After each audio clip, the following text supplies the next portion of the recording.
কিন্তু তার চোখ দুটো সম্পূর্ণ সাদা, কোনো মনি নেই। তার ঠোঁটের কোণ বেয়ে অবিরল ধারা ঝরে পড়ছে কাঁচা কালো রক্ত। তুমি তুমি ফেলে পালাচ্ছো কেন সনাতন? দিলের দেবতা যে তোমার জন্য অপেক্ষা করে আছে। এই লকেট তো তার উপহার। ওটা যে তোমার আর আমার মিলনের শেষ চাবিকাঠি।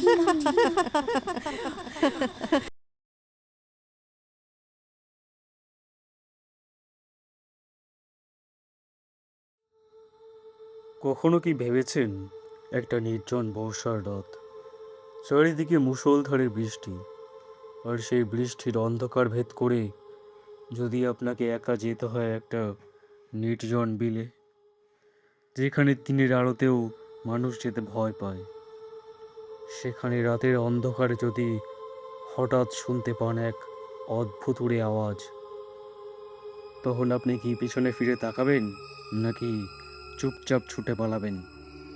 কারণ গ্রামের বয়স্ক মানুষেরা বলে, হিজলতলির ওই বিলটা শুধু মাছ আর জলে ভরা নয়, বর্ষার গভীর রাতে সেখানে নাকি জেগে ওঠে এমন কিছু যাদের অস্তিত্ব দিনের আলোয় বিশ্বাস করা কঠিন। আর সেই রাতেই জীবিকার তাগিদে মাছ ধরতে সেই বিলে গিয়েছিল সনাতন। কিন্তু সনাতন কি জানতো, সেদিন মাছ ধরতে গিয়ে সে এমন এক রহস্যের মুখোমুখি হতে চলেছে যে রহস্যটা তার জীবনটাকে বদলে দেবে। নমস্কার শ্রোতা বন্ধুরা, রহস্যের সংহারে আপনাদের স্বাগতম। আজ আমরা হাজির হয়েছি লেখক অভিজিৎ গাঙ্গুলি রচিত একটি গ্রাম বাংলার হাড়িম করা ভূতের গল্প, বর্ষার রাতে হিজলতলির বিলে। তবে গল্প শুরু করার আগে শ্রোতা বন্ধুদের জন্য রইল একটি গুরুত্বপূর্ণ কথা।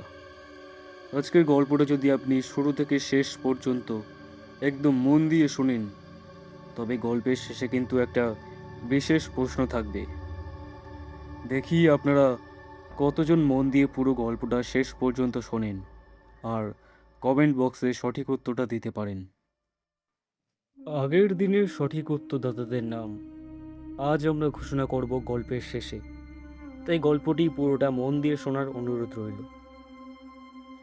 আজকের গল্পে অভিনয় করেছে সনাতনের চরিত্রে সৌভিক রায়, লতার চরিত্রে সৌমিতা চক্রবর্তী, রাজুর চরিত্রে শুভজিৎ মুখার্জি, নবীন খুড়োর চরিত্রে তরুণ কান্তি দাস এবং গল্প পাঠে জমিদারের ছোট ছেলের চরিত্রে ও গল্পের সূত্রধর সুজিত। তাহলে আর দেরি কেন, ঘরে আলোটা একটু কমিয়ে দিন, হেডফোনটা কানে লাগিয়ে নিন আর নিজেকে নিয়ে চলুন সেই বর্ষার অন্ধকার রাতে।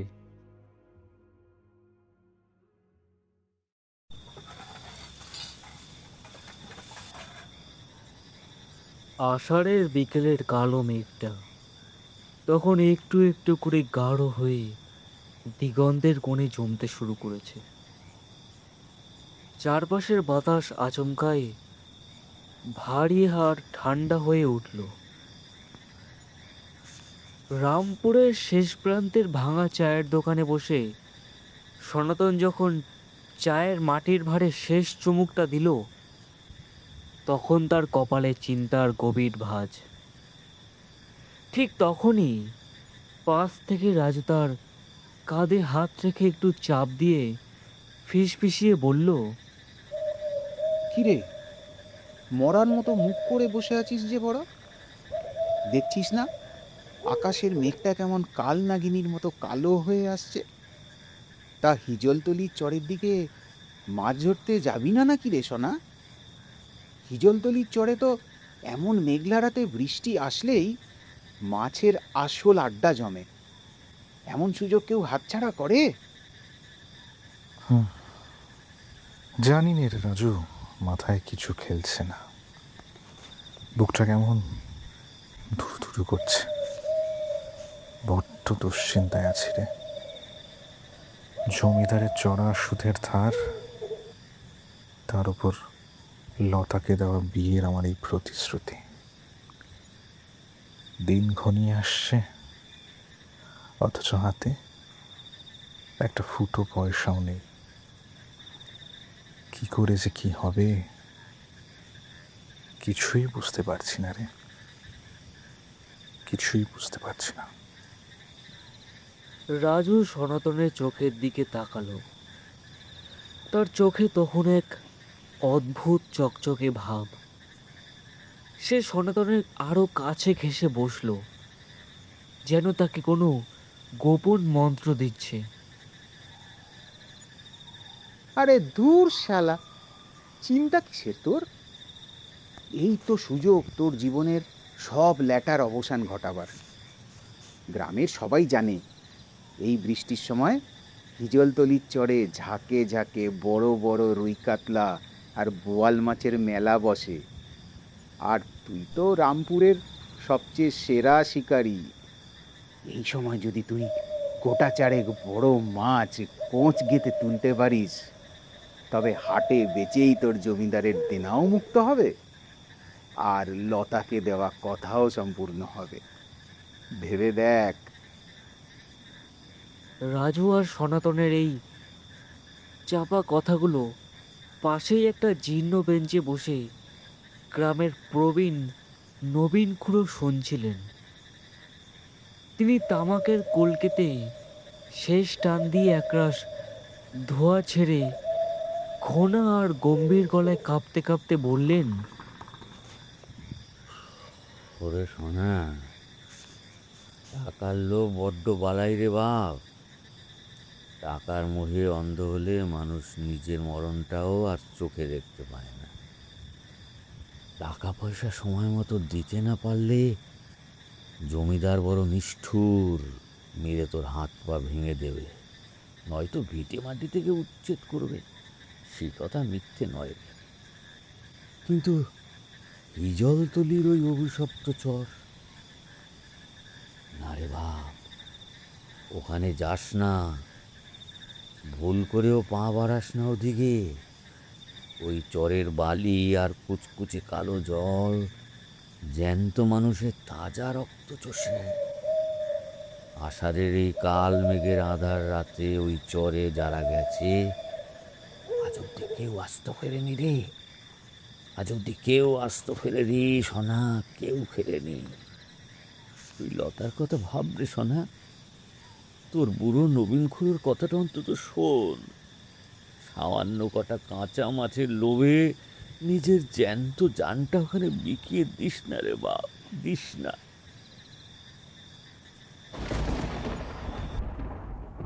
নবীন খুড়োর কথাগুলো সনাতনের বুকে তীরের মতো বিঁধল। কিন্তু পেটের ক্ষুধা আর মাথার ওপর ঋণের বোঝা মানুষের ভিতরের ভয়কে মেরে ফেলে। সনাতন চায়ের দোকান থেকে উঠে নিজের জীর্ণ কুঁড়ে ঘরের দিকে পা বাড়ালো।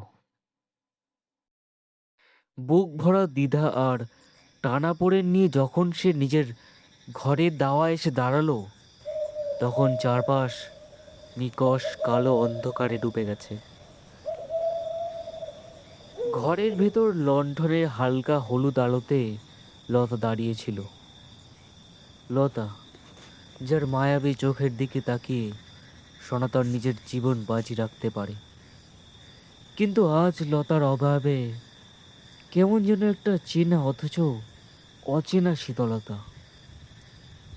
লতা দাওয়া এসে দাঁড়ালো, কিন্তু তার মুখে কোনো উদ্বেগ নেই, বরং এক অদ্ভুত চাপা তাড়া। কি গো, সাঁঝবেলা পার হয়ে রাত নামতে চললো, তুমি এখন ওই মরচে পড়া লোহার কোঁচটা নিয়ে উঠোনে বসে আছো? নাও, ঘরের ঠান্ডা জলটা খেয়ে নাও দিকে। বলি, হিজলতলির চরের দিকে রওনা দেবে কখন শুনি? আকাশের মেঘ কিন্তু বড্ড ঘন হচ্ছে সনাতন। এখনই না বেরোলে মাছের ঝাঁক হাতছাড়া হয়ে যাবে যে, সব কষ্ট বিফলে যাবে। লতা, এই এই হাতের পন্দশ্রমটুকুই আমাদের আগামী দিনে সুখ এনে দেবে রে। এই আষাঢ় শ্রাবণের কষ্টটুকু পার করতে পারলেই যখন জমিদারের সব দেনা চুকিয়ে দেব, তোমাকে এই ঘরে পাকাপাকি বউ করে তুলব। আর তখন এই কাল দারিদ্র আমাদের ছুতে পারবে না। তুমি শুধু আমার জন্য একটু পথ চেয়ে থেকো লতা, একটু পথ চেয়ে থেকো খালি। সনাতন যখন জমিদারের দেনা চোকানোর কথা বলছিল, লতা তখন মুহূর্তের জন্য মুখটা ঘুরিয়ে নিল। লণ্ঠনের আবছা আলোয় লতার ঠোঁটের কোণে ফুটে উঠল এক অতি সূক্ষ্ম তাচ্ছিল্যের আর শীতল ক্রূর হাসি। সে যেন মনে মনে সনাতনের এই সরলতাকে উপহাস করল। জমিদারের দেনা? সে তো চুকবেই। জমিদারের হিসেব বড় কড়া সনাতন। একটা পাই পয়সার হিসেবও তিনি বাকি রাখেন না, তা সে টাকা দিয়ে হোক। আর তোমার এই হাতটা বড্ড খসখসে আর রুক্ষ সনাতন। আচ্ছা, জমিদারের বড় প্রাসাদের মানুষগুলোর হাত কেমন নরম আর মোলায়েম হয়, দেখেছো কখনো? ওনাদের গায়ে কেমন সুগন্ধি আতরের গন্ধ থাকে। জমিদারের বাবুদের সাথে আমাদের কি তুলনা হয় লতা? ওনারা হলেন নাগালের বাইরের মানুষ, আমরা খেটে খাওয়া চরের মানুষ, আমাদের হাতে কাদার গন্ধই মানায়। কিন্তু আজ তোমার কথাগুলো কেমন অন্যরকম ঠেকছে, কেন বলো তো? ধুর পাগল, আমি তো এমনি বলছিলাম। আসলে তোমার বড্ড চিন্তা হয় আমার। আহ, এ- এ- এই শোনো, চরে যাচ্ছ যাও, কিন্তু আমার এই জিনিসটা আজ অঙ্গে রাখতে হবে। আমার মা বাবা তোমাকেই এই ঘরের জামাই করতে চায়। ওদের চোখে তুমি নাকি সোনার টুকরো মধ্যবিত্ত ঘরের ছেলে। এই লকেটটা আজ সকালেই ওপারের একজন সিদ্ধ তান্ত্রিকের কাছ থেকে অনেক মানত করে এনেছি। এটা তোমার রক্ষা কবচ। এটা অঙ্গে থাকলে হিজলতলির কোনো পিশাচ তোমার রক্ত ছুঁতে পারবে না। এ কি লতা, লকেটের উপর এটা এ কিসের নকশা খোদাই করা? এ তো কোনো দেবতার রূপ নয়, এ যেন একটা আহ, মরা মাগুর মাছের পচা ঠান্ডা চোখ, তাও আবার খুবলে বের করে বসানো। কেমন যেন অপয়া আর কুৎসিত লাগছে দেখতে। এটা পড়লে বুকটা এমন চ্যাত করে উঠছে কেন লতা? বেশি কথা বলো না তো। ওটা বিলের আদিম দেবতার চোখ। তোমাকে ঘোর অমাবস্যাতেও আগলে রাখবে। আমার মাথায় হাত দিয়ে কসম খাও সনাতন, হিজলতলির চরে যতক্ষণ থাকবে ভুলেও এই লকেট গা থেকে খুলবে না। যদি খুলো তবে কিন্তু জ্যান্ত ফেরার আশা চিরতরে ছেড়ে দিও। লতার গলার সেই শেষ বাক্যটা ঘরের ভেতরের বাতাসকে যেন এক মুহূর্তের জন্য বরফ করে দিল। সনাতন নিজের অজান্তেই শিউরে উঠল। লকেটের সেই পিতলের মরা মাছের চোখটা লণ্ঠনের আলোয় চকচক করে উঠল, যেন সে সনাতনের আসন্ন মৃত্যুকে দেখে উপহাস করছে। সনাতন আর কোনো কথা না বাড়িয়ে কোচ আর দস্তার টর্চ লাইটটা হাতে তুলে নিয়ে ঝড়ের অন্ধকারের দিকে পা বাড়ালো।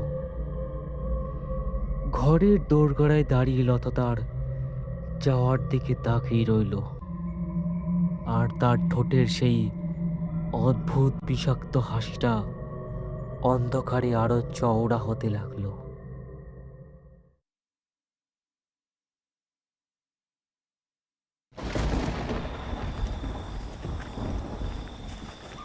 রামপুর গ্রামটা পেছনে ফেলে সনাতন যখন হিজলতলির বিলের দিকে এগোতে লাগলো, তখন ঘড়িতে প্রায় 10:30।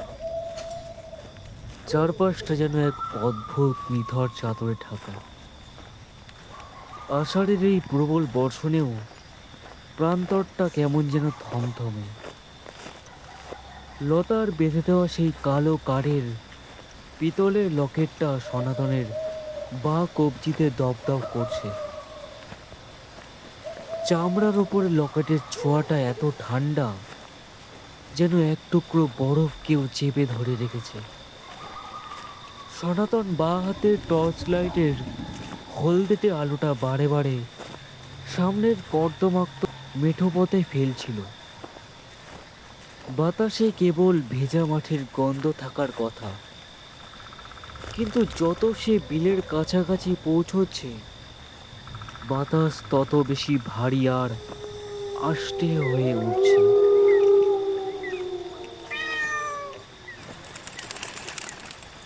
উফ, মনটা আজ বড্ড কুগাইছে রে বাপ। নবীন খুড়োর কথাগুলো কেন জানি না মাথার ভেতর কেবল ঘুরপাক খাচ্ছে।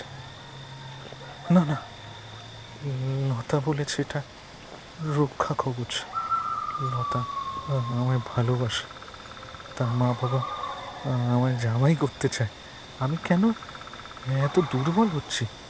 জমিদারের টাকা আমায় আজ রাতেই তুলতে হবে, যেভাবেই হোক তুলতেই হবে। সনাতন বুক শক্ত করে পা বাড়ালো। 8 কিলোমিটার হাঁটার পর অবশেষে তার পায়ের নিচে মাটির বদলে বালির ছোঁয়া লাগলো।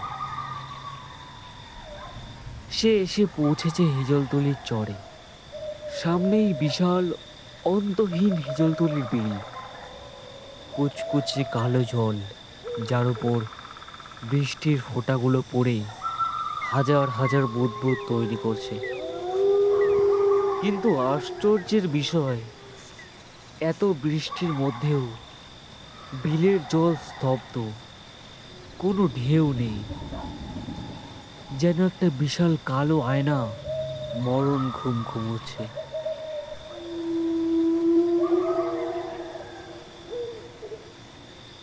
এ কি মাঝরাতে বিলের বুকে কি গান গায়?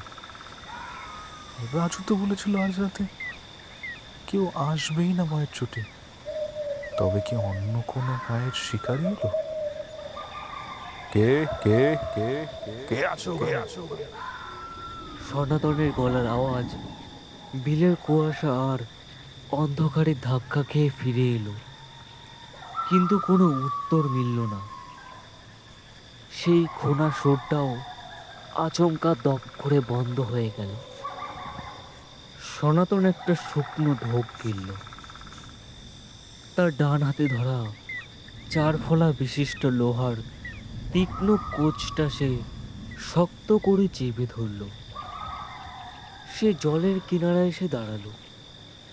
টর্চের আলোটা জলের উপর ফেলতেই তার চোখ দুটো লোভ আর উত্তেজনায় চকচক করে উঠল। ওরে বাপরে, এ তো সাধারণ মাছ নয়, এ তো বড় বোয়াল মাছের চাল। এই তো এই তো জলের ঠিক 1 হাত নিচে কালো পিঠটা দেখা যাচ্ছে। আজ কপাল খুলেছে রে সোনা। লতা লতা, দেখিস আজ আমি তোর সব দেনা মুক্ত করে ফিরবো। সনাতন আর কাল বিলম্ব না করে তার হাঁটুর উপর পর্যন্ত ধুতিটা তুলে জলের ভিতর পা বাড়ালো। হিজলতলির বিলের জলটা পায়ে ঠেকতেই তার সারা শরীর একটা তীব্র কাঁপুনিতে শিউরে উঠল। জলটা সাধারণ নদীর জলের মতো নয়, বড্ড আঠালো আর তীব্র ঠান্ডা, যেন কোনো মরা মানুষের বরফ শীতল রক্ত। কিন্তু মাছের লোভ তাকে অন্ধ করে দিয়েছিল। সে কোচটা উপরে তুলল, নিশানা করলো জলের নিচে থাকা সেই বিশাল কালো ছায়াটাকে। কেটেছি, একদম মোক্ষম জায়গায় কেটেছি। বাপরে, কি জোর মাছটার! চেনে হিচড়ে আমায় বিলের ভেতরের দিকে নিয়ে যাচ্ছে রে। সনাতন 2 হাতে কোচের বাঁশটা শক্ত করে ধরে রাখলো। জলের নিচে সেই প্রাণীটা অমানসিক শক্তিতে কোচটাকে বিলের গভীরের দিকে টানছে। সনাতনের পা কাঁধার ভিতর বসে যাচ্ছে, কিন্তু ঠিক তখনই এক অদ্ভুত কাণ্ড ঘটল।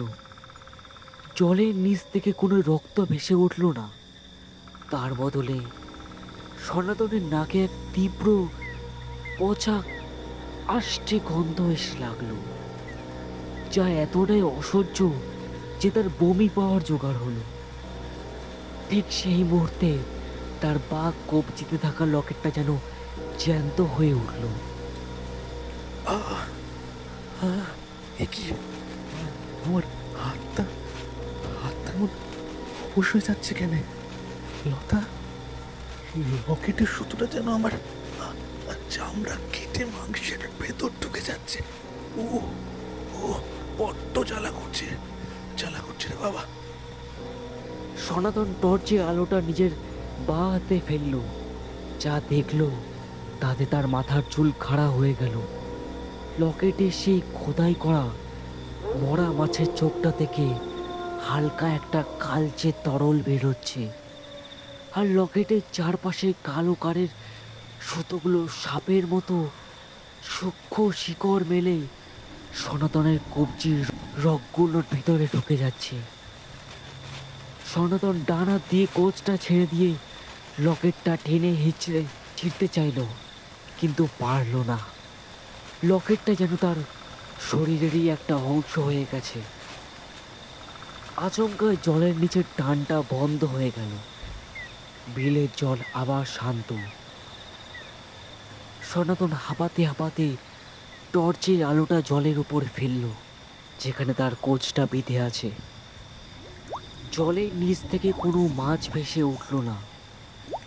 কোচের ফলায় গেঁথে ধীরে ধীরে জলের উপর যা ভেসে উঠল তা দেখে সনাতনের হাতের দস্তার টর্চটা মাটিতে পড়ে যাওয়ার উপক্রম হলো।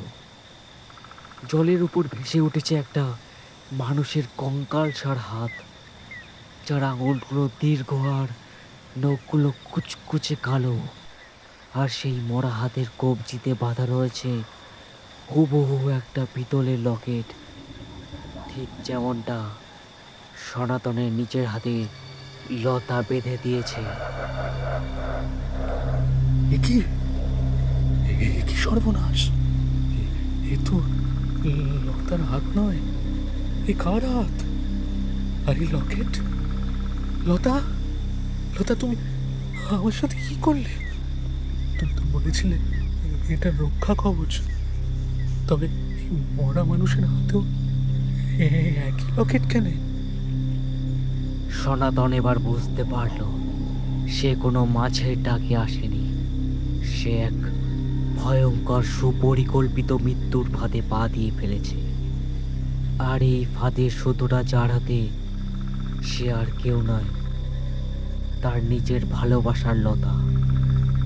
কিন্তু হিজলতলির বিল তাকে এত সহজে ছেড়ে দেবে না। অন্ধকার আরো ঘনীভূত হলো, আর বিলের কালো জলের নিচ থেকে আরো চারটি কালো ছায়া সনাতনের দিকে এগোতে শুরু করলো। ভয় মানুষকে পঙ্গু করে দেয়, আবার এই ভয় কখনো কখনো মানুষকে বাঁচার শেষ লড়াই লড়তে বাধ্য করে। হিজলতলির বিলের কালো জলের উপর ভেসে থাকা সেই কঙ্কালসার হাত আর তার কবজির মৃত্যু কবচটা দেখে সনাতনের সমস্ত শরীর বরফ হয়ে গিয়েছিল। কিন্তু সে রামপুরের সেরা শিকারী, চরের মাটি জলকে সে চেনে। সে বুঝতে পারল এখানে আর এক মুহূর্ত দাঁড়িয়ে থাকার অর্থ নিশ্চিত মৃত্যু। না, এ হতে পারে না। লতা আমার সাথে এমন ছলনা করতে পারে না। ও আমার লতা, ও তো পিশাচি নয়। তবে চরে কি কোনো মায়াজাল পাতা রয়েছে? লতা কি তবে কোনো বিপদে পড়েছে? আমাকে গ্রামে ফিরে যেতেই হবে। সনাতন নিজের সর্বশক্তি দিয়ে বিলের জল থেকে নিজের পা দুটো টেনে বের করার চেষ্টা করলো, কিন্তু হিজলতলির জল এখন সাধারণ জলের মতো আচরণ করছে না। জলটা যেন জ্যান্ত কোনো কালো চাদরের মতো তার হাঁটু দুটোকে পেঁচিয়ে ধরেছে। প্রতিবার পা তুলতে গেলে মনে হচ্ছে জলের নিচ থেকে অদৃশ্য একজোড়া ঠান্ডা হাত তার পা দুটোকে মাটির দিকে টেনে নামাচ্ছে। কোনো মতে কাদার মরণ কামড় থেকে নিজেকে মুক্ত করে সনাতন চরের বালির উপর আছড়ে পড়ল। তার পা কবজি সেই লকেটটা তখন তীব্রভাবে জ্বলছে। লকেটে সেই ধাতব মরা মাছের চোখটা থেকে এখন ফোঁটায় ফোঁটায় কালচে রক্ত বের হয়ে সনাতনের চামড়ার ওপর গড়িয়ে পড়ছে। যেখানেই সেই তরল লাগছে অগ্নি সেখান থেকে চামড়া পড়ে এক তীব্র পচা আষ্টে ধোঁয়া বের হয়ে আসছে। লতারে, কি কি জিনিস বেঁধে দিলি আমার অঙ্গে! আমার মাংস পুড়িয়ে ভেতরে ঢুকছে রে। ভগবান, ভগবান আমাকে বাঁচাও! সনাতন সনাতন সনাতন সনাতন ফিরে যেও না সনাতন, আমাদের আছে এখনো সমুদয়। সনাতন চমকে উঠে তার দস্তার টর্চ লাইটা কুয়াশার দিকে তাক করলো। টর্চের হলদেটে আলোটা কুয়াশা ভেদ করে বেশি দূর গেল না, কিন্তু যতটুকু গেল তাতেই সনাতনের বুকের ভেতরটা খা খা করে উঠল। চরের একটা বিশাল হিজল গাছের নিচে একটা আবছা ছায়া দাঁড়িয়ে আছে। তার পরনে একটা জীর্ণ শাড়ি, আর তার চুলগুলো বাতাসে সাপের মতো উড়ছে। লতা, তুমি তুমি এই মাঝরাতে হিজলতরির চরে কি করছো? তুমি তো ঘরে ছিলে।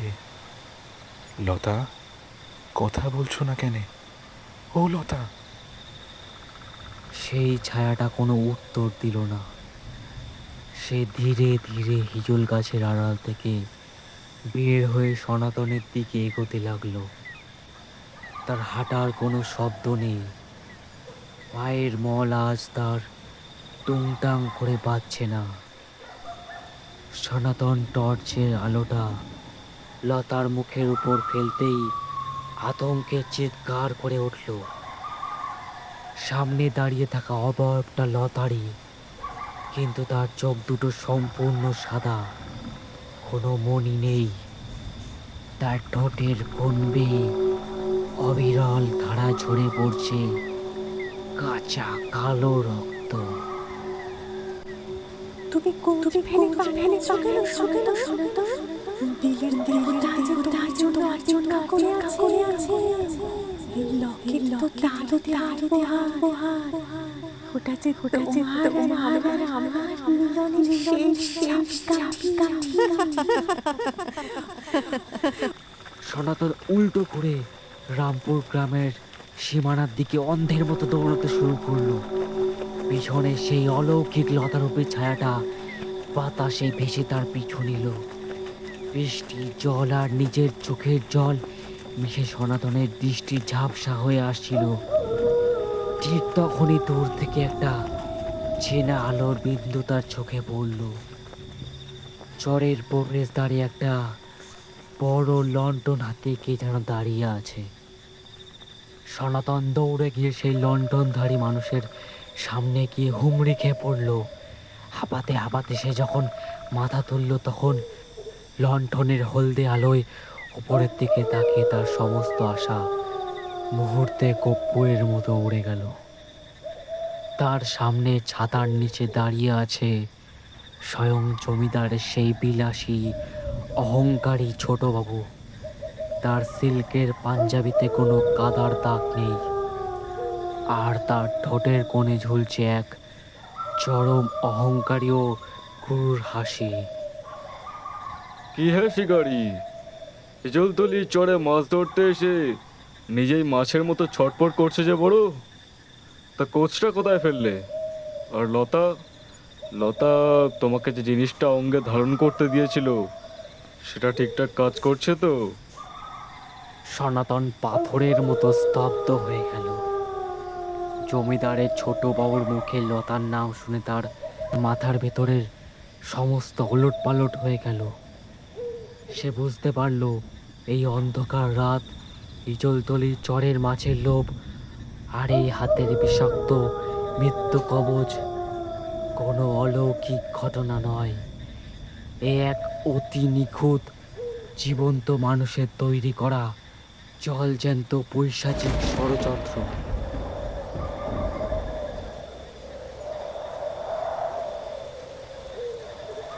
ঝড়ের অন্ধকারের মাঝে জমিদারের অহংকারের ছোটবাবুকে চরের মুখে ছাতা হাতে দাঁড়িয়ে থাকতে দেখে সনাতনের পায়ের নিচের ভেজা বালিটুকু যেন মুহূর্তে সরে গেল। তার ডান হাতে ধরা টর্চের আলোটা কাঁপতে কাঁপতে গিয়ে পড়ল ছোটবাবুর সোনার চশমার ওপর, আর তার তাচ্ছিল্য শয়তানি ভরা ফ্যাকাশে মুখের উপর। সনাতনের বুকের ভেতরে তখন হাজারটা হাতুড়ির ঘা পড়ছে। সে তার বা হাতের অবশ হয়ে যা কবজিটা, যা লকেটের বিষে নীল হয়ে গেছে, সেটা কোনো মতে আড়াল করার চেষ্টা করল। ছোটবাবু, আপনি আপনি মাঝরাতে হিজলিতলির এই অভিশপ্ত চড়ে, আর আপনার মুখে লতার নাম কেন? লতা কি করেছে আপনার? লতা কি করেছে? ওরে মূর্খ চোরের চাষা, লতা যা করেছে তা তোর এই গোবর ভরা মাথায় কোনোদিন ঢুকবে না।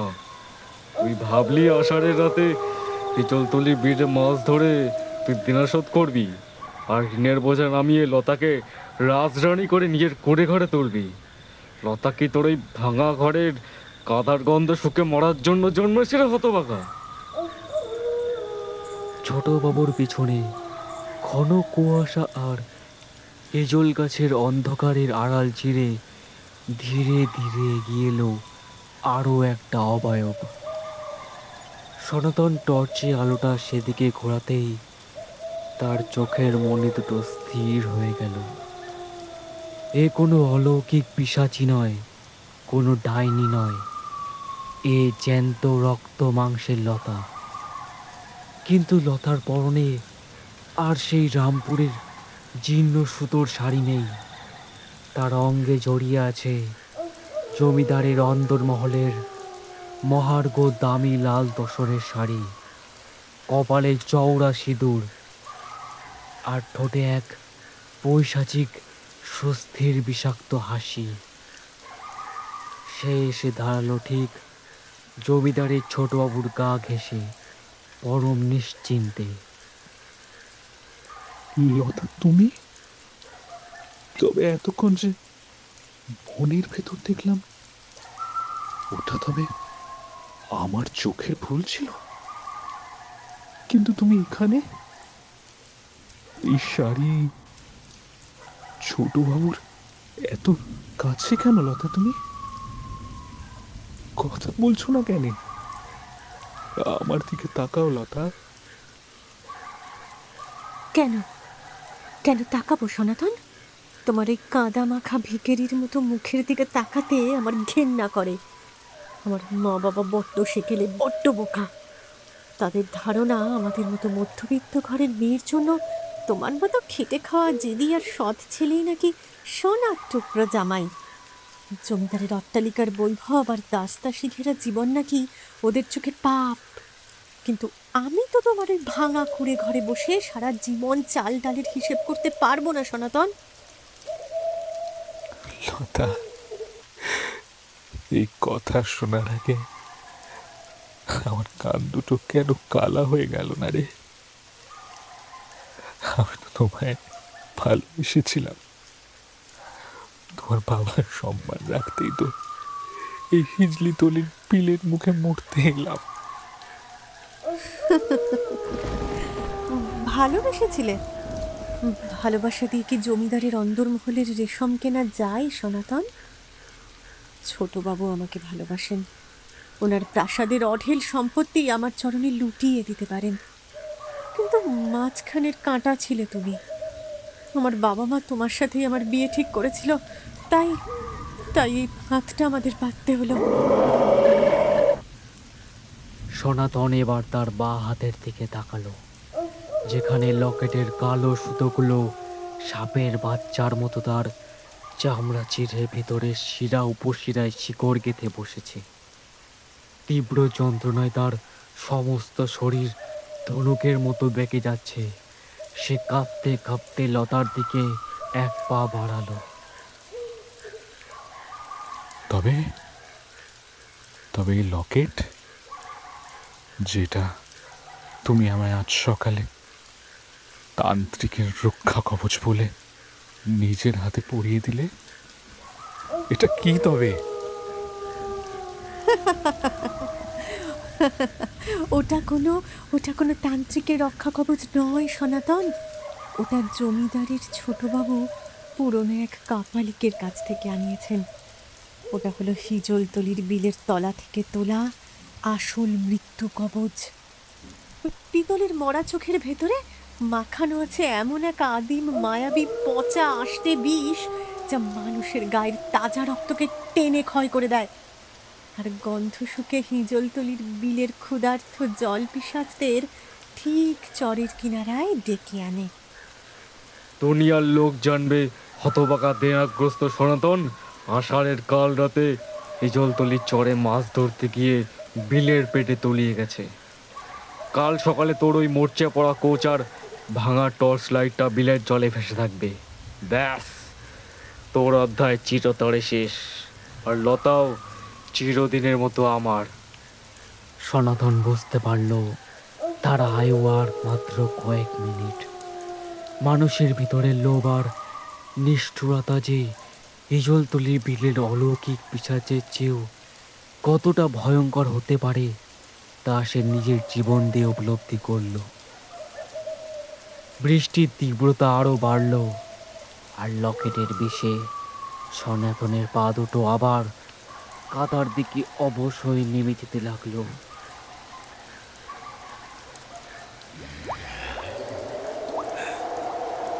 লতা আর জমিদারের ছোটবাবুর এই অমানসিক ষড়যন্ত্রের কথা শুনে সনাতনের ভেতরের সমস্ত জীবন শক্তি যেন এক মুহূর্তেই কর্পূরের মতো উড়ে গেল।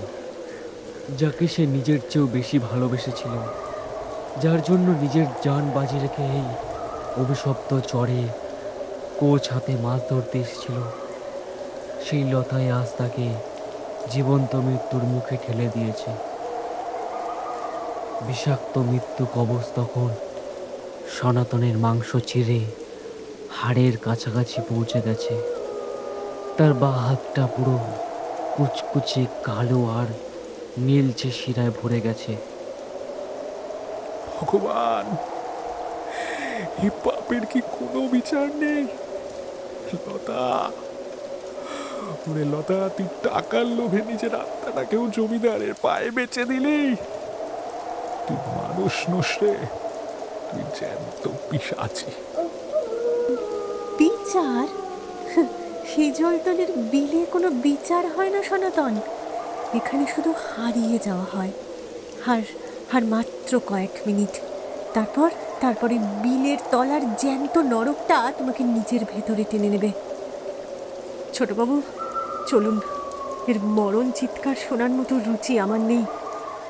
এবার প্রাসাদে ফেরা যাক। দাঁড়াও লতা, হতভাগার শেষ পরিণতিটা নিজের চোখে না দেখলে আজ রাতে ঘুমটা ঠিক জমবে না। কি শিকারি, তোমার ওই মরচে পড়া কোষটা দিয়ে এবার নিজেকে বাঁচাও দেখি। লতা আর জমিদারের ছেলে যখন সনাতনের অসহায়তা দেখে উল্লাসে মেতে উঠছিল, ঠিক তখনই হিজলতলি বিলের কুচকুচে কালো জলের বুক চেয়ে কিছু একটা উপরে উঠে গেল। টর্চের শেষ টিমটিমে আলোয় দেখা গেল জলের নিচ থেকে উঠে এসেছে 4-5টা কঙ্কালসার দীর্ঘ অবয়ব। তাদের শরীর থেকে কাঁচা মাছের তীব্র পচা আষ্টে গন্ধ বাতাসে ছড়িয়ে পড়ছে। তাদের চোখগুলো জ্বলন্ত কয়লার মতো লাল, আর লোকগুলো যেন ধারালো বটির মতো বাঁকানো।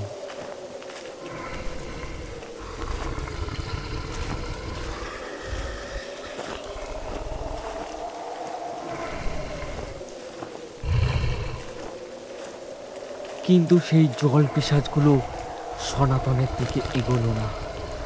লতার হাতের সেই বিষাক্ত মৃত্যু কবচ থেকে যে কালচে রক্ত চরের মাটিতে গড়িয়ে পড়েছিল, সেই গন্ধ শুকে পিশাচগুলো চরের কিনারার দিকে ধেয়ে আসতে লাগলো। কিন্তু তাদের কুৎসিত হা করা মুখগুলো সনাতনের দিকে নয়, লতা আর জমিদারের ছোট বাবুর দিকে ঘুরে গেল।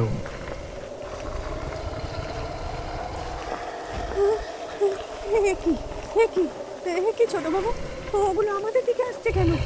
ও তান্ত্রিক তো বলেছিল ওগুলো শুধু সনাতনকে গ্রাস করবে। ওগুলো ওগুলো আমাদের দিকে কেন তাকাচ্ছে? লতা, লতা পালাও! ওরে বাবারে, এই লকেটের বিশেষ গন্ধ তো চরের মাটিতেও লেগে গেছে। বিলের দেবতারা রক্তের গন্ধ পেয়েছে। লতা পালাও, লতা পালাও, লতা! লতা আর জমিদার ছেলে চরের প্রবেশদ্বারের দিকে দৌড়ানোর চেষ্টা করল, কিন্তু ইজলতলির ভেজা বালি আর কাদা তাদের পা দুটোকে মরণ কামড়ে ধরে নিল। বিলের জল পিশাচদের দীর্ঘ কালো হাতগুলো কুয়াশা চিরে লতার সেই দামি লাল তসরের শাড়ির আঁচল আর জমিদারের ছেলের সিল্কের পাঞ্জাবি খপ করে চেপে ধরল। সনাতন নিজের চোখকে বিশ্বাস করতে পারছিল না। যে ফাঁদ তার জন্য পাতা হয়েছিল, প্রকৃতি আর বিলের হাতিম নিয়মে, সেই ফাঁদে আজ দুই বিশ্বাসঘাতককে বন্দি করে ফেলেছে।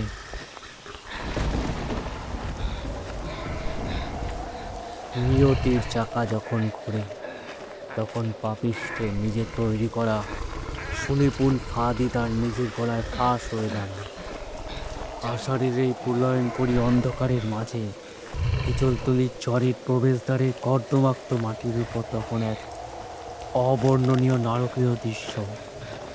জমিদারের বিলাসী ছোটবাবু আর রক্তে মাংসের লতা, যারা মাত্র কয়েক মুহূর্ত আগেও সনাতনের আসন্ন মৃত্যু দেখে পৈশাচিক উল্লাসে মেতে উঠেছিল, তারা এখন নিজেরাই হিজলতলি বিলের আদিম জল পিশাচদের লোহার মতো শক্ত কালো নখের মুঠোয় বন্দী।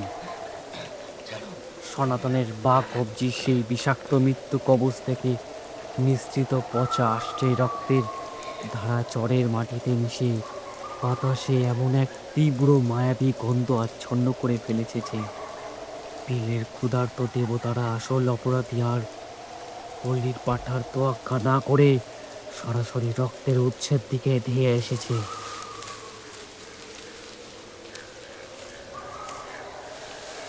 জমিদারের ছোটবাবু তার সমস্ত আভিজাত্য আর অহংকার ভুলে এখন কাদার ওপর ছটফট ছটফট করছে।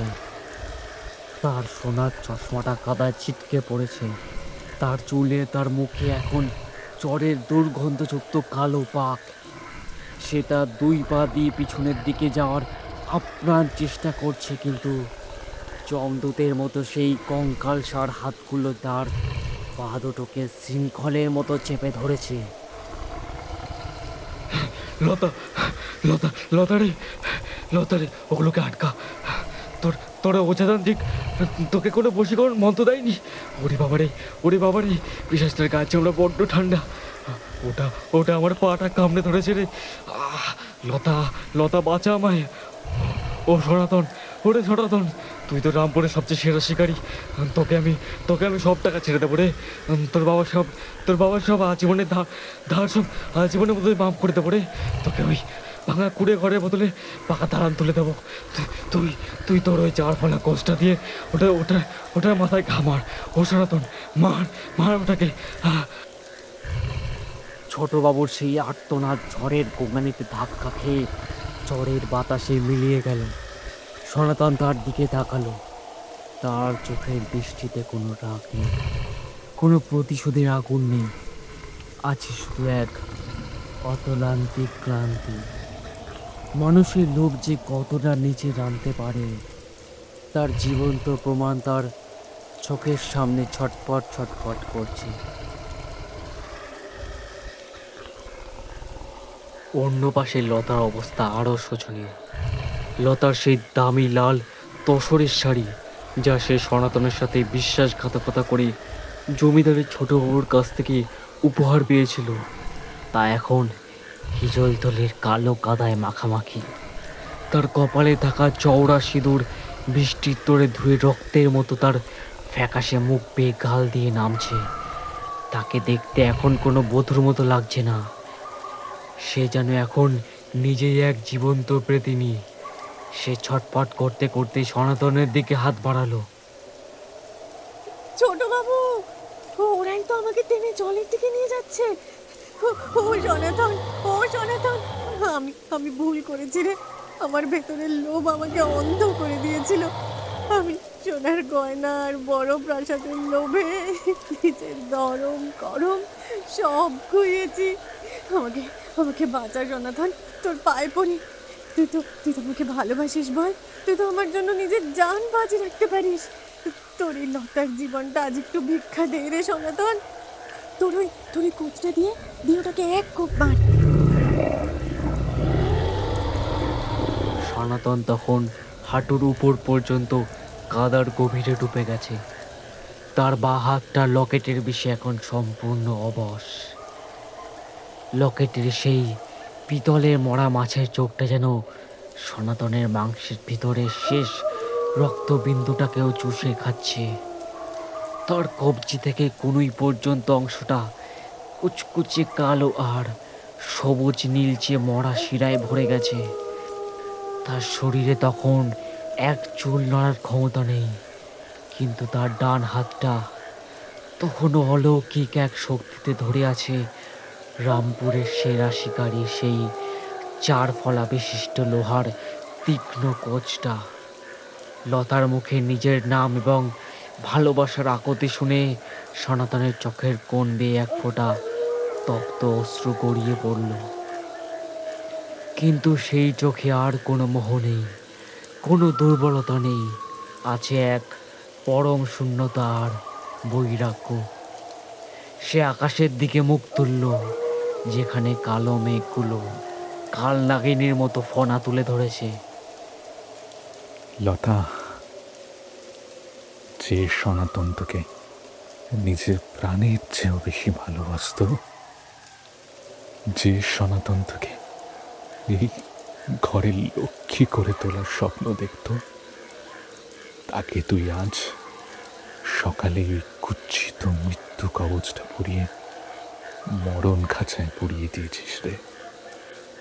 লতা, তুই ভেবেছিলি জমিদারের টাকায় তোর সব পাপ ধুয়ে যাবে। এই হিজলিতলির বিলের জল বড় অদ্ভুত লতা। এ শুধু খেটে খাওয়া মানুষের খাম আর সততা চেনে। তোদের মতো জ্যান্ত মানুষের ভেতরের এই পৈশাচিক লোভ আর বিশ্বাসঘাতকতার এই বোঝা এই আদিম বিল সইতে পারে না। দেখ দেখ যে দেখ, তোদের পাপের গন্ধই আজ বিলের দেবতাদের জলের তলার থেকে জাগিয়ে তুলছে।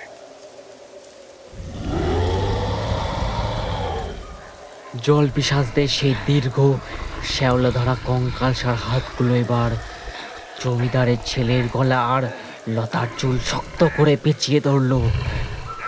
লতা আর ছোটবাবু চরের কাদার উপর নিজের নখ দিয়ে মাটি আঁকড়ে ধরার শেষ চেষ্টা করলো।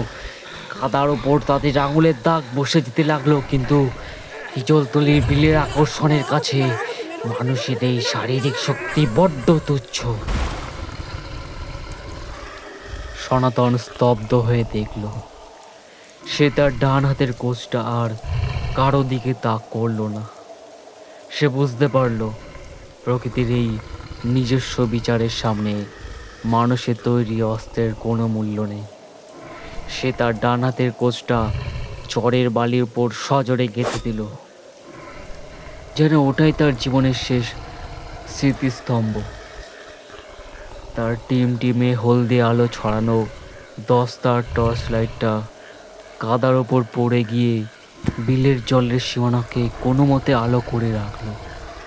আর সেই আলোর শেষ টিমটিমে আভায় সনাতন দেখল লতা আর জমিদারের ছোটবাবুকে সেই দীর্ঘ কুচকুচে কালো জল পিশাচগুলো চরের কাদা দিয়ে হিচড়ে টেনে নিয়ে যাচ্ছে বিলের অন্তহীন কালো জলের গভীরে। লতার রূপোর মলের শেষ একটা ভাঙা করুণ রিন রিন শব্দ আষাঢ়ের বুক চেরা বাতাসের শব্দে চিরতরে মিলিয়ে গেল। বিলের জল তাদেরকে গ্রাস করতেই মুহূর্তের জন্য জলের রং রক্তের মতো লাল হয়ে উঠল, আর তারপরেই আবার কালো হয়ে গেল। লতা, ও পারে তোর সাথে যেন আমার কোনো দিন দেখা হয় না রে। আমার ভালোবাসা আজই বিলের জলে বিসর্জন দিলাম আমি। সনাতনের শরীরটা ধীরে ধীরে হিজলতলির আদিম জঠরের কাদার ভেতর পুরোপুরি তলিয়ে যেতে লাগলো। লকেটের বিষ আর বিলের জল এক হয়ে তার চেতনার শেষ বিন্দুটাকেও গ্রাস করে নিল। চারপাশের বিষাক্ত বাতাসের শো শো শব্দের সাথে মিশে গেল সনাতনের বুক চিরে আসা শেষ একটা দীর্ঘশ্বাসের ভেজা শব্দ। এবং তারপর সব কিছু আস্তে আস্তে শান্ত হয়ে গেল। ঝড়টা যেন তার কাজ শেষ করে এবার শান্ত রূপ ধারণ করল।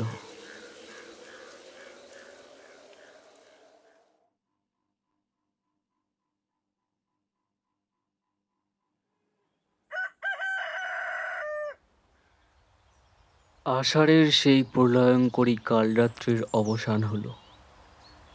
ভোরের প্রথম ম্লান হলদেটে আলো যখন রামপুর গ্রামের আকাশ চিরে হিজলতলির অভিশপ্ত বিলের উপর এসে পড়ল, তখন চারপাশের দৃশ্যপট এক অদ্ভুত মায়াবী রূপ নিয়েছে।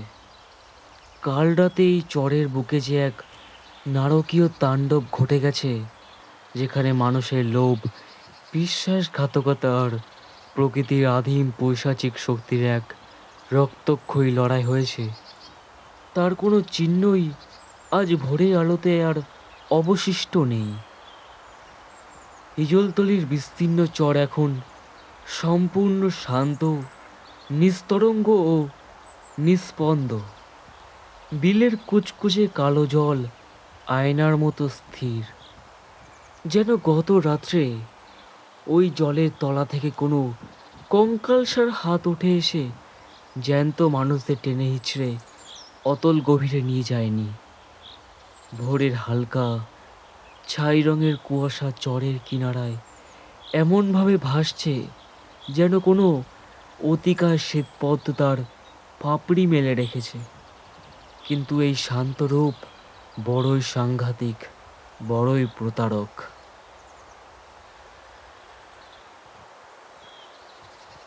দুপুরের কাছাকাছি সময় যখন সূর্যের আলো মেঘের আড়াল থেকে কিছুটা স্পষ্ট হলো, তখন রামপুর গ্রাম থেকে একদল মানুষ ভয়ে কাঁপতে কাঁপতে চরের মূল প্রবেশদ্বারের দিকে এগিয়ে এলো। তাদের নেতৃত্বে রয়েছে গ্রামের প্রবীণ নবীন খুড়ো এবং রাজু। রাজুর চোখ মুখ আতঙ্কে ফ্যাকাশে হয়ে আছে, কারণ সে নিজেই গতকাল সন্ধ্যায় চায়ের দোকানে বসে সনাতনকে এই মৃত্যুপুরীতে আসার জন্য উস্কে দিয়েছিল। তাদের হাতে মোটা মোটা লাঠি আর লণ্ঠন। যদিও দিনের আলোতে লণ্ঠনের কোনো প্রয়োজন নেই, তবুও মনের ভিতরের জমাট বাঁধা অন্ধকার কাটাতে ওইটুকুই তাদের ভরসা। কি হবে রে? হ্যাঁ, তো পালিয়েছে। হ্যাঁ, লতা তো পালিয়েছে। খুড়ো, ও খুড়ো, আমার পা যে আর সামনের দিকে চলতে চাইছে না গো। বুকটা কেমন যেন ধরফর করছে। এই চরের বাতাসটা দিনের বেলাতেও এত মরা মানুষের মতো ঠান্ডা কেনে? সোনা সোনা কি আস্ত আছে বলে তোমার মনে হয়? কাল রাতে যে ঝড়টা হলো তাতে তো বড় বড় হিজল গাছ উপড়ে যাওয়ার জোগাড়। আর লতাও তো কাল রাত থেকে নিজের ঘর থেকেই উধাও। আমি আমি বারণ করেছিলাম রে রাজু, কাল সাঁঝবেলায় চায়ের দোকানে বসে আমি হাত জোর করে বারবার বারণ করেছিলাম। সনাতনকে কত করে বোঝালাম, টাকার লোভ আর পেটের ক্ষুধা মানুষের সবচেয়ে বড় শত্রু রে বাপ। এই হিজলতুলির বিলে কালনাগিনীর অভিশাপ আছে। এই বিল কাউকে ক্ষমা করে না রে, কাউকে না।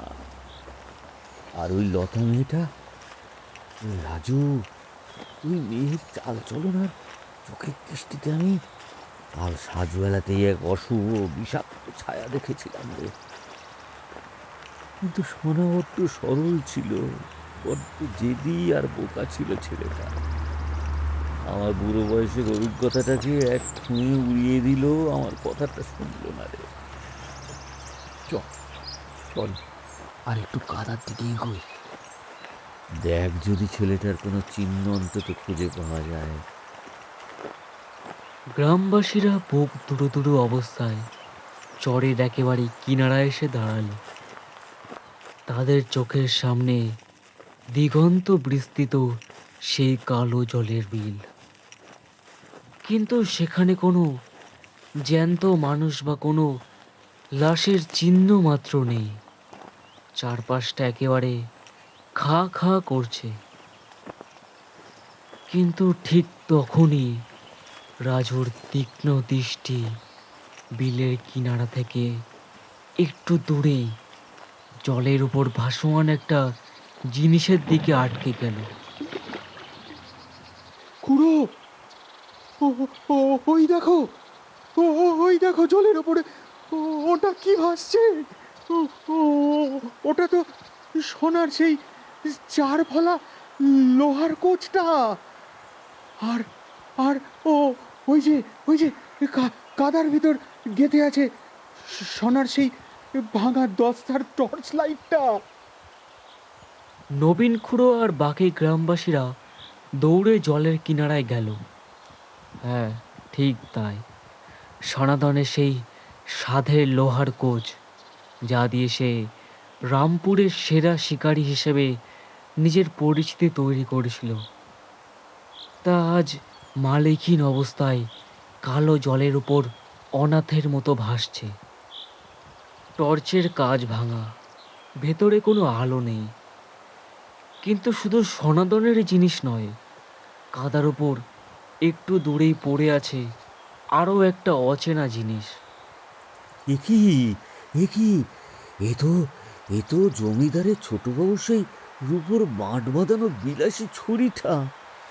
এই ছড়ি ছাড়া ছোটবাবু তো এক কদমও মাটিতে পা ফেলেন না। এই জিনিস ওই পৈশাচিক অনুশক্ত চড়ে কিভাবে এলো রে রাজু? তার মানে তার মানে তার মানে কি কাল রাতে ছোটবাবু আর লতা দুজনেই এই চরে এসেছিল? রামপুর গ্রামের কালনাগিনী লতা তবে জমিদারের ছোটবাবুর সাথে হাত মিলিয়েছিল। ভগবান, ও হে দয়াময়, এ তুমি কি বিচার করলে গো, কি বিচার করলে? যে ছেলেটা লতাকে বুকে ধরে সুখে রাখার জন্য জীবন বাজি রাখতে এলো, যে ছেলেটা লতাকে বুকে ধরে সুখে রাখার জন্য জীবন বাজি রাখতে এলো, তাকেই কিনা কালনাগিনী হয়ে ছোবল মারলো। দেনার দায়, লতার ছলনার, বিলের পিশাচের গ্রাস, সব কাল রাতেই অভিশপ্ত চরের কাদায় চিরকালের মতো কবর হয়ে গেল রে। তোকে আমরা বাঁচাতে পারলাম না রে বাপ, তোকে আমরা রক্ষা করতে পারলাম না। সর্বনাশ হয়ে গেছে খুড়ো। বিলের দেবতারা কাউকেই আস্ত রাখেনি। জমিদারের ছেলে হয়তো লতাকে নিয়ে পালাতে এসেছিল, আর সোনা হয়তো তাদের পিছু নিয়েছিল। বিলের ওই রাক্ষসে কাদা আর জল তিনজনকেই জ্যান্ত গিলে খেয়েছে। সোনার সব দেনা লতার বিয়ে সব কাল রাতে এই চরের কাদায় চিরকালের মতো কবর হয়ে গেছে গো। ও ও সোনা রে, আমি কেন তোকে মাছ ধরার কথা বলতে গেলাম? আ- আমি তোর মৃত্যুর কারণ রে। আমি তোকে শেষ করলাম সোনা। আমাকে মাফ করে দে ভাই, মাফ করে দে। গ্রামবাসীদের মধ্যে একটা তীব্র হাহাকার আর কান্নার রোল উঠল। তারা ধরে নিল হিজলতলির বিলের সেই প্রাচীন অভিশাপ আর জমিদার ও মধ্যবিত্তের সেই চিরাচরিত রেশারেশি। সব কিছুর করুণ পরিণতি ঘটেছে এই কালো জলের তলায়। সনাতনের মতো একটা সৎ খেটে খাওয়া শিকারীর এমন মর্মান্তিক মৃত্যুতে পুরো গ্রামের মানুষের বুক ফেটে যাচ্ছিল। তারা চোখের জল মুছতে মুছতে সনাতনের কোচ আর ছোটবাবুর ছড়িটা বিলের কিনারাতেই ফেলে রেখে এক বুক শূন্যতা নিয়ে রামপুরের দিকে ফিরে চলল।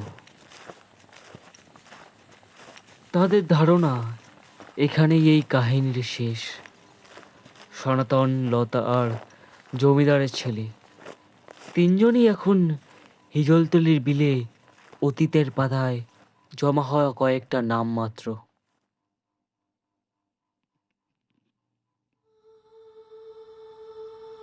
গ্রামবাসীরা চলে গেল। চরের বালিতে তাদের এলোমেলো পায়ের ছাপগুলো শুধু প্রমাণ হিসাবে রয়ে গেল। কিন্তু এই কাহিনীর আসল হাড়হিম করার টুইস্টটা, সেই চরম মনস্তাত্ত্বিক বিভীষিকাটা তখনও চরের ওই ভেজা মাটিতে অত্যন্ত গোপনে, অত্যন্ত সূক্ষ্মভাবে লুকিয়েছিল, যা নবীন, খুড়ো বা রাজু কারো চোখেই পড়েনি। প্রকৃতির কাছে মানুষের দৃষ্টি বড়ই সীমাবদ্ধ। কাদার উপর সনাতনের শেষ বসে যাওয়া পায়ের ছাপগুলোর দিকে যদি ভালো করে লক্ষ্য করা যায়, তবে এক অদ্ভুত দৃশ্য চোখে পড়বে। সনাতনের কাল রাতে সেই নগ্ন পায়ের ছাপগুলো কাদার অনেক গভীরে বসে আছে, যা প্রমাণ করে সেই অমানসিক যন্ত্রণায় আর বিলের জল পিশাচদের টানে কাদার নিচে তলিয়ে যাচ্ছিল। সেই তলিয়ে যাওয়া পায়ের ছাপের ঠিক 2 ইঞ্চি পাশেই সম্পূর্ণ নতুন একজোড়া নগ্ন পায়ের ছাপ সদ্য বসেছে। হ্যাঁ, সদ্য বসা পায়ের ছাপ। সেই পায়ের পাতাগুলো স্বাভাবিক জ্যান্ত মানুষের মতোই। পায়ের আঙুলগুলোর গঠন, গোড়ালির খাঁজ, সব কিছু হুবহু অবিকল সনাতনের পায়ের ছাপের মতো। কিন্তু পায়ের ছাপগুলো কাদার গভীরে যায়নি। এগুলো এমনভাবে মাটির উপর বসে আছে যেন কেউ এইমাত্র জলের তলা থেকে উঠে এসে অত্যন্ত ধীর এবং স্থির পায়ে চরের উপর এসে দাঁড়িয়েছে। শুধু তাই নয়, সেই নতুন পায়ের ছাপের ঠিক পাশেই কাদার উপর পড়ে আছে সনাতনের নিজের হাতের সেই লণ্ঠনের ভাঙা কাচের একটা ছোট্ট ধারালো টুকরো। আর সেই কাচের টুকরোর ঠিক মাঝখানে ভোরের আলোতে চকচক করছে এক ফোঁটা তাজা লাল টকটকে রক্ত। এই এক ফোঁটা তাজা রক্ত আর ওই নতুন পায়ের ছাপ স্পষ্ট ইঙ্গিত দিচ্ছে যে হিজলতলির বিলের সেই মায়াজাল কাল রাতে শেষ হয়নি। বিলের তলদেশে সেই প্রাচীন ক্ষুধার্ত অন্ধকার সনাতনকে মেরে ফেলেনি। সনাতনের বা কবজিতে লতা যে বিষাক্ত মৃত্যু কবচ পরিয়ে দিয়েছিল, সেই লকেটের ভেতরের আদিম পচা আষ্টে বিষ সনাতনের রক্তের সাথে মিশে তার আত্মাকে সম্পূর্ণ গ্রাস করে নিয়েছে। হিজলতলির বিল কেবল তার নতুন শিকার ধরার জন্য নিজের মায়াজালকে আরও বিস্তৃত করার জন্য সনাতনের জ্যান্ত দেহটাকে নিজের জঠরে টেনে নিয়ে তার ভেতরকার সমস্ত মানবিকতা আর ভালোবাসাকে ধ্বংস করে দিয়ে এক নতুন পিশাচের জন্ম দিয়েছে।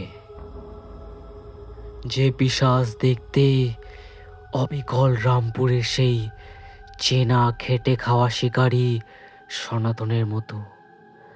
তার শরীরের চামড়া একই রকম তামাটে, তার পেশি একই রকম শক্ত, কিন্তু তার ভেতরের আত্মাটা এখন হিজলতলির বিলের আদিম বিষে ভরা।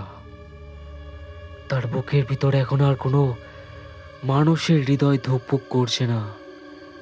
সেখানে এখন রাজত্ব করছে বিলের কালো জল আর লতার ভরিয়ে দেওয়া সেই পিতলের মরা মাগুর মাছের চোখের অভিশাপ। সনাতন এখন আর শিকারী নেই, সে নিজেই এখন এই অভিশপ্ত চরের সবচেয়ে ভয়ঙ্কর শিকারী পিশাচ।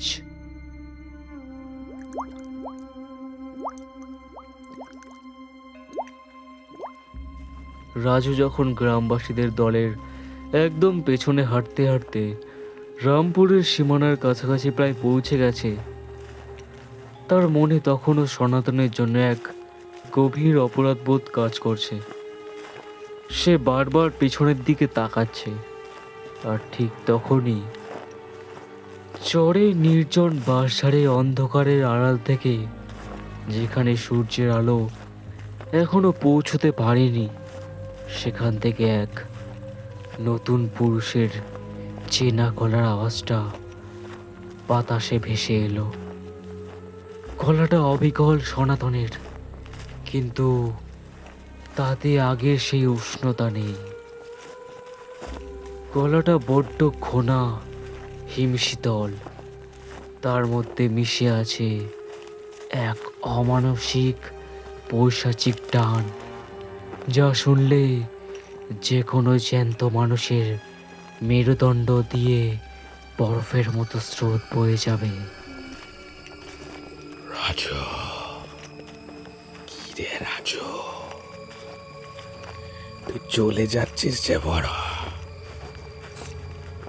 কাল সাজবেলাতেই না চায়ের দোকানে বসে বড় বড় মাছ ধরার গল্প বলছিলি। লতা তো চলে গেল ওই জমিদারের ছোট বাবুর সাথে, অনেক দূরে বিলের তলার কাদায়। কিন্তু হিজলতলির চরে মাছের আড্ডা তো এখনো শেষ হয়নি রে রাজু। দেখ না, মেঘটা কেমন কাল নাগিনীর মতো কালো হয়ে আসছে আবার। আজ রাতে তুই আসবি তো মাছ ধরতে? আমি তোর জন্য এই কোচটা নিয়ে জলের ঠিক নিচেই অপেক্ষা করব। জ্যান্ত পালাবি না, একবার দেখ না পেছনে খেয়ে দাঁড়িয়ে।